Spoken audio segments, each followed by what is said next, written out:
آپ کی کنیت ابو اسحاق ہے اور خاندان قریش کے ایک بہت ہی نامور شخص تھے جو مکہ مکرمہ کے رہنے والے تھے۔ ہجرت مدینہ سے 30 برس پہلے پیدا ہوئے۔ یہ ان خوش نصیبوں میں سے ایک ہیں جن کو نبی اکرم صلی اللہ علیہ وآلہ وسلم نے جنت کی بشارت دی۔ یہ ابتدائے اسلام ہی میں، جبکہ ابھی ان کی عمر 17 برس کی تھی، دامن اسلام میں آ گئے۔ حضرت سعد بن ابی وقاص رضی اللہ فاتح ایران کا تعلق قریش کے قبیلہ بنو زہرہ سے تھا، جو محمد صلی اللہ علیہ وآلہ وسلم کے ننیالی خاندان ہے۔ اس لیے حضرت سعد بن ابی وقاص رشتے میں آپ کے ماموں تھے۔ رسول اللہ نے خود بھی بارہا اس رشتے کا اقرار فرمایا تھا۔ ایک مرتبہ کا ذکر ہے کہ رسول اللہ صحابہ اکرام کی مجلس میں بیٹھے ہوئے تھے۔ آپ نے حضرت سعد بن ابی وقاص کو آتے ہوئے دیکھا اور خوشی سے فرمایا کہ یہ میرے ماموں آ رہے ہیں، کوئی ان جیسا اپنا ماموں تو دکھلائے۔ حضرت سعد نے مختلف اوقات میں متعدد شادیاں کیں اور آپ کی 34 اولادیں تھیں۔ حضرت سعد حضور صلی اللہ علیہ وآلہ وسلم کے ساتھ تمام معرکوں میں حاضر رہے۔ یہ خود فرمایا کرتے تھے کہ میں وہ پہلا شخص ہوں جس نے اللہ تعالیٰ کی راہ میں کفار پر تیر چلایا۔ ہم لوگوں نے حضور کے ساتھ رہ کر اس حال میں جہاد کیا کہ ہم لوگوں کے پاس سوائے ببول کے پتوں اور ببول کے پھلیوں کے کوئی کھانے کی چیز نہ تھی۔ حضور صلی اللہ علیہ وآلہ وسلم نے خاص طور پر ان کے لیے یہ دعا فرمائی: اے اللہ، ان کے تیر کے نشانے کو درست فرما دے اور ان کی دعا کو قبول فرما۔ خلافت راشدہ کے زمانے میں بھی یہ فارس اور روم کے جہادوں میں سپہ سالار رہے۔ امیر المومنین حضرت عمر رضی اللہ نے اپنے دور خلافت میں ان کو کوفہ کا گورنر مقرر فرمایا، پھر اس عہدہ سے معزول کر دیا اور یہ برابر جہادوں میں کفار سے کبھی سپاہی بن کر اور کبھی اسلامی لشکر کے سپہ سالار بن کر لڑتے رہے۔ جب حضرت عثمان رضی اللہ امیر المومنین ہوئے تو انہوں نے دوبارہ انہیں کوفہ کا گورنر بنا دیا۔ آپ کے لیے اسلام قبول کرنا کوئی آسان نہ ہوا۔ قبول اسلام کے بعد بڑے سخت تجربات سے گزرنا پڑا۔ راہ خدا میں انہوں نے سختیاں جھیلیں، اذیتیں برداشت کیں اور مصائب اور مشکلات کی چکی میں پیسے۔ اس انعام و اکرام میں اللہ نے ان کے اعزاز میں قرآن مقدس کی آیتیں نازل کیں۔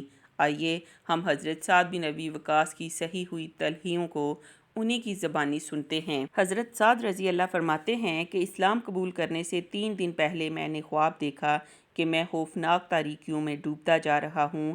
میں ابھی اس تاریک اور پرآشوب سمندر کی لہروں میں ہچکولے کھا رہا ہوں کہ اچانک کیا دیکھتا ہوں کہ ایک چاند جگمگا رہا ہے اور میں اس کی طرف لپکا ہوں۔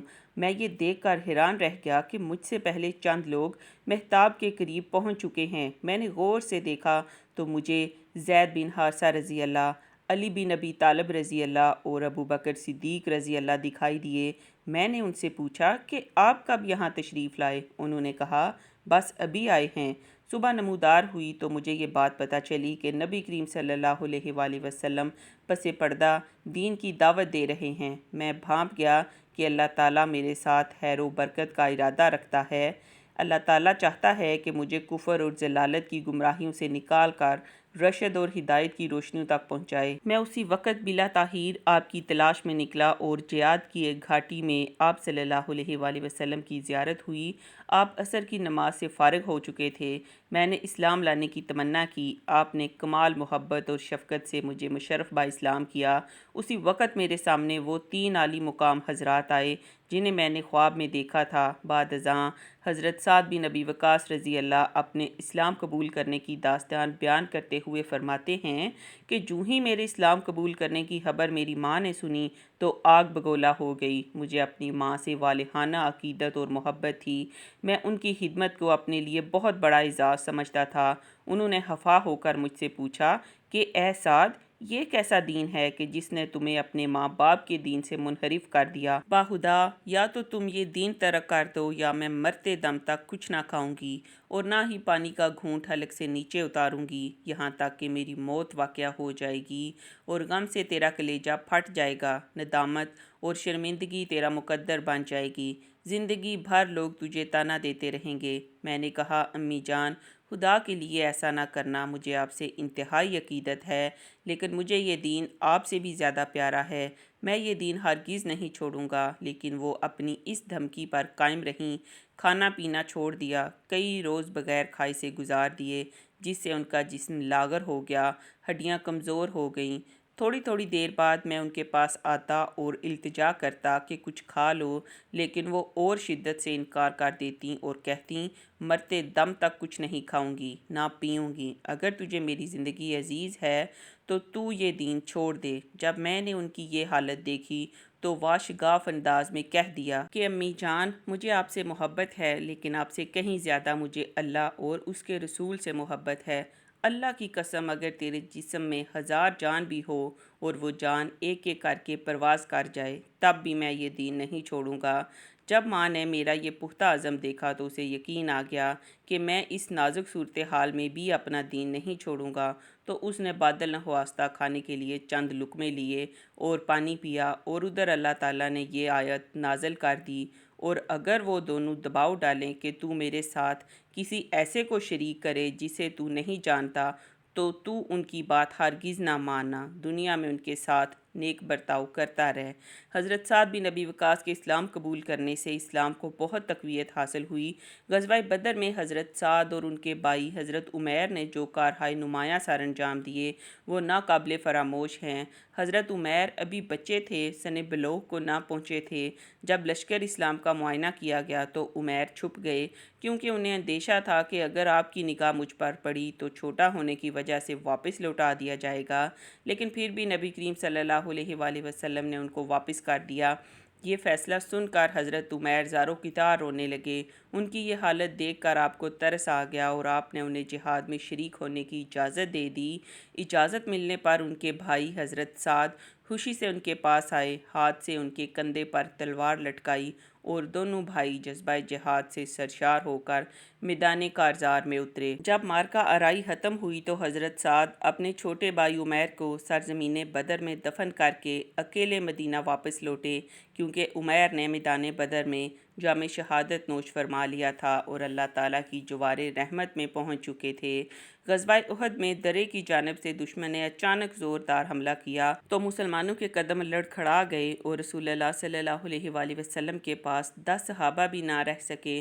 اس موقع پر حضرت سعد بن ابی وقاص نے اس جرأت اور مہارت سے تیر اندازی کی کہ دشمنوں میں کسی کو ایک تیر لگتا تو وہ وہیں ڈھیر ہو جاتا۔ اس میدان میں ان کا ایک بھی وار ہفا نہ گیا، اور جب رسول خدا نے یہ تیر اندازی دیکھی تو حوصلہ دلاتے ہوئے ارشاد فرمایا کہ سعد، تیر اندازی جاری رکھو، میرے والدین تم پر قربان۔ سعد، تیر اندازی جاری رکھو۔ حضرت سعد ساری زندگی حضور صلی اللہ علیہ وآلہ وسلم کی زبان سے نکلے اس جملے پر فخر کرتے رہے۔ اکثر فرمایا کرتے تھے کہ صحابہ کرام میں مجھے یہ اعزاز حاصل ہے کہ رسول اللہ نے میرے لیے فرمایا کہ میرے والدین تم پر قربان۔ 10 ہجری میں رسول اللہ نے حجۃ الوداع کا قصد فرمایا تو حضرت سعد ہم رکاب تھے، لیکن مکہ پہنچ کر سخت ذلیل ہو گئے، یہاں تک کہ جب حضور عیادت کے لیے تشریف لائے تو زندگی سے مایوس ہو کر عرض کرنے لگے، یا رسول اللہ، میں مالدار آدمی ہوں، لیکن ایک لڑکی کے سوا کوئی وارث نہیں ہے، اس لیے اگر اجازت ہو تو میں اپنا 2 سلس مال کار خیر میں لگا دوں۔ ارشاد ہوا، نہیں، صرف 1 سلس، اور یہ بھی بہت ہے۔ تم اپنے وارثوں کو مالدار چھوڑ کر جاؤ کہ وہ لوگوں کے سامنے دستے سوال نہ پھیلاتے پھریں۔ تم جو کچھ بھی خدا کی رضا جوئی کے لیے صرف کرو گے اس کا اجر ملے گا، یہاں تک کہ اپنی بیوی کے منہ میں جو لقمہ ڈالتے ہو اس کا بھی ثواب پاؤ گے۔ حضرت سعد کو مدینہ سے اس قدر محبت ہو گئی تھی کہ مکہ میں مرنا بھی پسند نہ تھا۔ بیماری جس قدر طول کھینچتی جاتی تھی اس قدر ان کی بے قراری بڑھتی جاتی تھی۔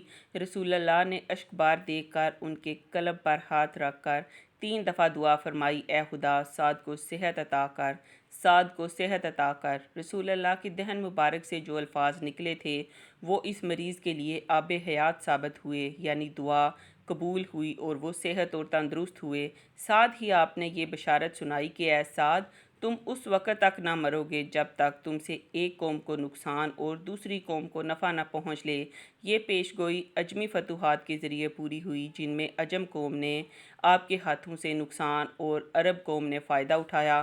حضرت سعد بن ابی وقاص نے مدینے سے 10 میل کے فاصلے پر مقام عقیق میں اپنے لیے ایک قصر تعمیر کرایا تھا۔ چنانچہ عزلت نشینی کی زندگی اسی میں بسر ہوئی، آخر میں کمزور ہو گئے تھے اور آنکھوں کی بصارت بھی جاتی رہی تھی، یہاں تک کہ روح نے خیر آباد کہہ دیا۔ آپ نے وصیت کی تھی کہ جنگ بدر میں جو اونی کپڑا میرے جسم پر تھا اس سے کفن کا کام لیا جائے۔